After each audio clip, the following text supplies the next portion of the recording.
Police report patay ang usa ka emergency responder samtang laing tulo ang naanggol human na limbuwad ang ilang gisakyang ambulansya dihang nibuto ang ligid samtang naglawig sila sa National Highway sa Barangay Tulit, lungsod sa Argao gaapon Huwebes Hunyo 13, 2024, nas iron nga ang mga biktima gikan sa Vicente Soto Memorial Medical Center, VSMMC, ug poli na ante sa Dipolog City sa Zamboanga del Norte diin sila nagbase. Giila ang namatay nga biktima nga si Jules Campoy nga taga Biasong, Dipolog City, Zamboanga del Norte. Gideklarar siya nga dead on arrival sa attending physician sa Isidro C. Quintanar Memorial Hospital sa lungsod sa Argao, samtang ang mga naanggol mao sila si Nurse John Aripal, Emergency Responder Ronel Adriatico, ug ang driver nga si Victor Calasang Jr., pulos taga Zamboanga del Norte.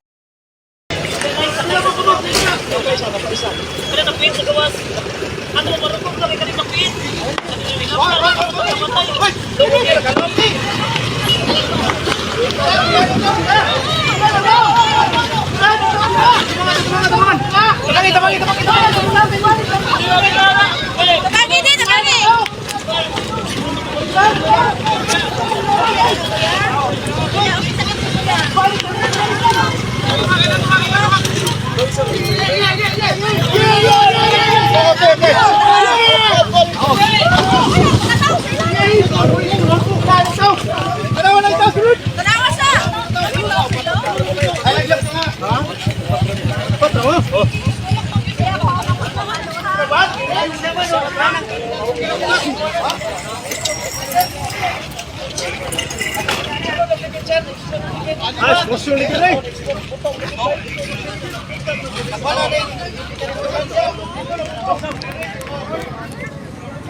Makakuha lang ko na makagire. Ay, kuha na ko na.